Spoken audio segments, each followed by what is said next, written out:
तिचं असं म्हणणं आहे की पिरियड्समध्ये सेक्स करणं सेफ आहे का? कारण का अशा वेळी जेव्हा पार्टनर विचारतो तेव्हा पिरियड्स असल्यामुळे थोडं कळत नाही की अशा वेळेला सेक्स करणं योग्य आहे की नाही?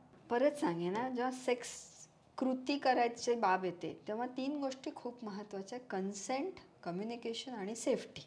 म्हणजे दोघांची कन्सेंट म्हणजे नुसतीच मान हलवून हो बाबा कर नाही. एन्थुझियास्टिक कन्सेंट पाहिजे, दोघांमध्ये संवाद पाहिजे की हो बाबा आपण करूया. लुब्रिकेशन पाहिजे आणि सेफ्टी पाहिजे, म्हणजे कॉन्डम वगैरे वापरून करा.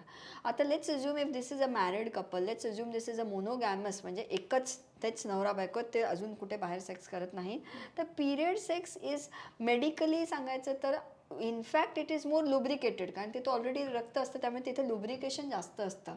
पिरियडमध्ये केलेल्या सेक्समुळे क्रॅम्प्स खूप कमी होतात. पिरियडमध्ये जेव्हा जर त्या हजबंडनी छान तिला ऑर्गॅझम देऊ शकला, पेनिट्रेटिव्ह नॉन पेनिट्रेटिव्ह, तर खूप चांगल्यारित्या त्या क्रॅम्प्स निघून जातात.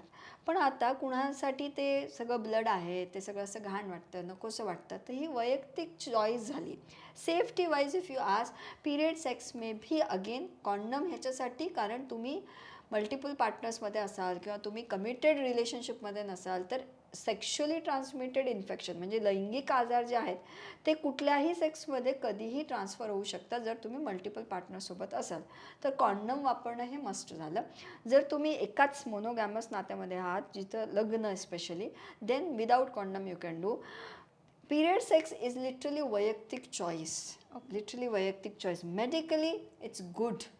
Medically it's good because it gives lot of, कारण परत सेक्स झाला म्हणजे छान वाटलं आहे, मग ऑक्सिटोसिन रिलीज झालं आहे. जर तेव्हा मॅस्टर्बेशन करून पण व्यवस्थित ऑर्गॅझम झालं आहे बाईला, ऑक्सिटोसिन रिलीज झालं म्हणजे कॉर्टिझॉल बाहेर गेलं, म्हणजे जे आपण इतकं सायक्लोपाम खाऊन आपलं ज्या गोळ्या खाऊन पाळीची वेळ मला दुखतं ते दुखणं बरंच कमी होतं.